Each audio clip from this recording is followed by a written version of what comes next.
Moreover, let's break the word sovereign down. That's where we're going to come to the real meaning of the term. Sovereign is derived from the Latin adverb super. Super means above. See, in classical Latin, there's no V in classical Latin, right? There was no V character. Actually, if you wrote a V like that, it was a U, okay? And why a double U looks the way that it is. It's two V's, actually. But that sound was U in Latin, if you see a V. There's no V sound in classical Latin. It doesn't exist phonetically, all right? So this phonetic variation that we express as V or V in English, in Latin was P or B. It was represented by a P or a B. So what we're really seeing here is suver, okay? But it was pronounced in Latin super, like super. Well, what does super mean? Super, you're beyond, you're above and beyond, okay? It means above or beyond, that's what it means. A superman is one who's beyond an ordinary man, right? The Latin noun regnum comprises the second part of the etymological root of this word. Regnum, it comes from rex regis in Latin, or regis. It means king.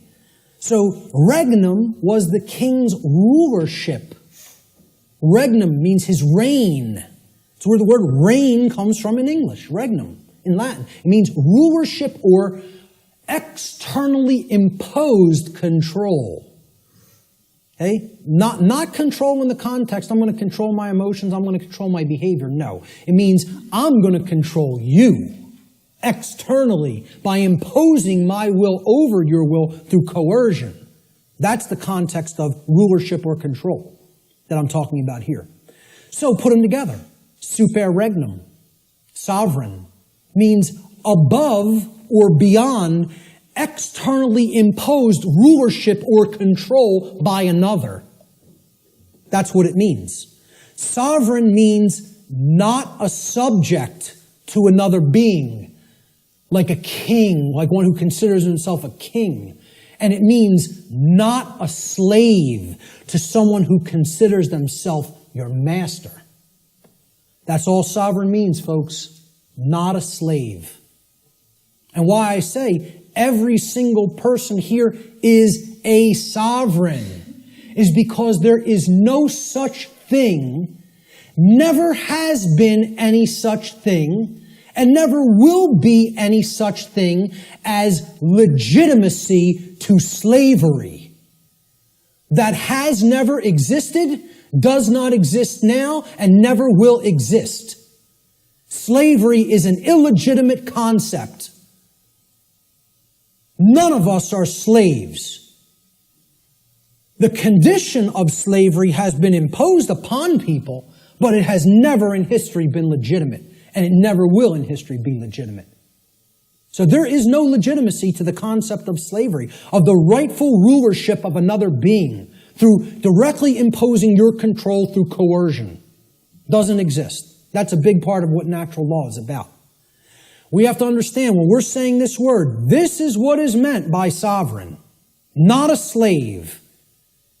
Okay, we did a study where we asked people, are you a sovereign? Like 11% said yes. Maybe. I think it was 10 or 11%. Which I thought was almost encouraging, that 1 in 10 people knew that they were sovereign beings. It was amazing.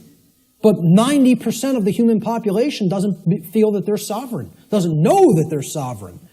I'm telling you, it doesn't matter an iota whether you believe you are or not. I'm telling you it's an eternal truth that you are a sovereign and can never be non-sovereign. There is no such thing as someone else's legitimate rulership or ownership of you.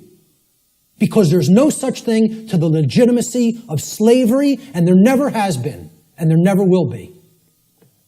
So everyone is a sovereign. A sovereign is a monarch. Again, mon means one, and archon means ruler.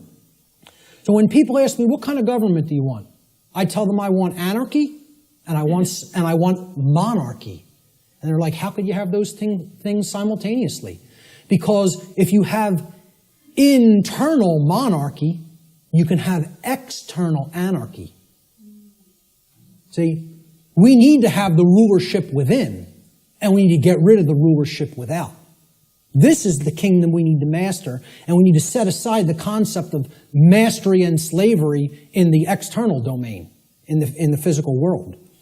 Sovereignty, a sovereign is a monarch, which means a single ruler who rules only the kingdom of self. Sovereignty is a state in which one controls one's own thoughts, emotions, and actions, and by bringing them into unity, or non-contradiction, or non-duality, attains mastery over one's own consciousness.